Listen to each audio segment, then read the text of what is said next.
Zumba ചെയ്യണം. പക്ഷെ എന്താണ് സുംബ എന്നുള്ളത് ആരും തന്നെ മനസ്സിലാക്കുന്നില്ല. അത് ഈ പേര് വളരെയധികം പോപ്പുലറായി. ഇന്ത്യയിൽ ഇത് വന്നിട്ട് ആക്ച്വലി ഒരു 15 വർഷത്തോളമായി ഇന്ത്യയിലേക്ക് ഇത് പോപ്പുലാരിറ്റി കൂടി വന്നിട്ട്.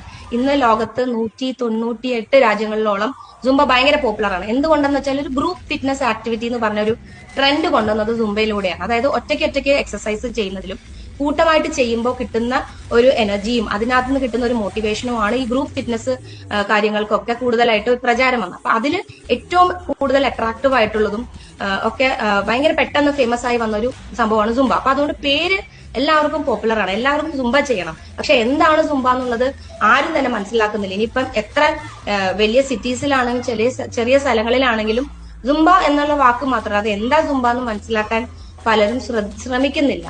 അപ്പൊ ഇതില് നമുക്ക് ഇൻസ്ട്രക്ടേഴ്സ് പറഞ്ഞല്ലോ, ലൈസൻസ്ഡ് ആൾക്കാർ. അപ്പൊ കൃത്യമായ ഫോർമാറ്റിൽ ചെയ്യുമ്പോൾ മാത്രമേ നമുക്ക് ഇഞ്ചുറീസ് അവോയ്ഡ് ചെയ്തുകൊണ്ട് ചെയ്യാൻ പറ്റുള്ളൂ. അതായത് നമ്മൾ എക്സസൈസ് ആണ് ചെയ്യുന്നത് അല്ലെ.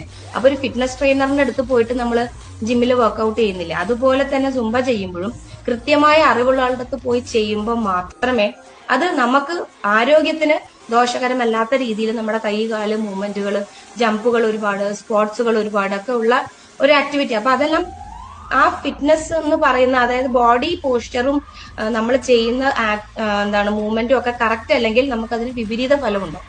അപ്പൊ അത് അറിയാവുന്നവരടുത്ത് പോയി ചെയ്യാം, എന്നാൽ മാത്രമേ ഈ സുംബ എന്ന് പറയുന്ന കാര്യം ചെയ്തിട്ട് നമുക്ക് ഗുണമുണ്ട്. അപ്പൊ ഈ ഒരുപാട് സ്ഥലത്ത് പോയിട്ട് അതിന്റെ ദോഷഫലം ഉണ്ടായി സുംബ ചെയ്ത് നടുവേദന, കാൽവേദന, മുട്ടുവേദന കംപ്ലൈന്റ് നമ്മൾ കേൾക്കും. അപ്പൊ ആദ്യം മനസ്സിലാക്കേണ്ടത് നമ്മുടെ ആരോഗ്യമാണ് ഏറ്റവും വലുത്. അപ്പൊ സുംബ ക്ലാസ്സിൽ പോകുമ്പോൾ അത് ലൈസൻസ്ഡ് ആയിട്ടുള്ള ഒരു സുംബ ക്ലാസ് ആണോ എന്ന് തിരിച്ചറിയാൻ ശ്രമിക്കണം.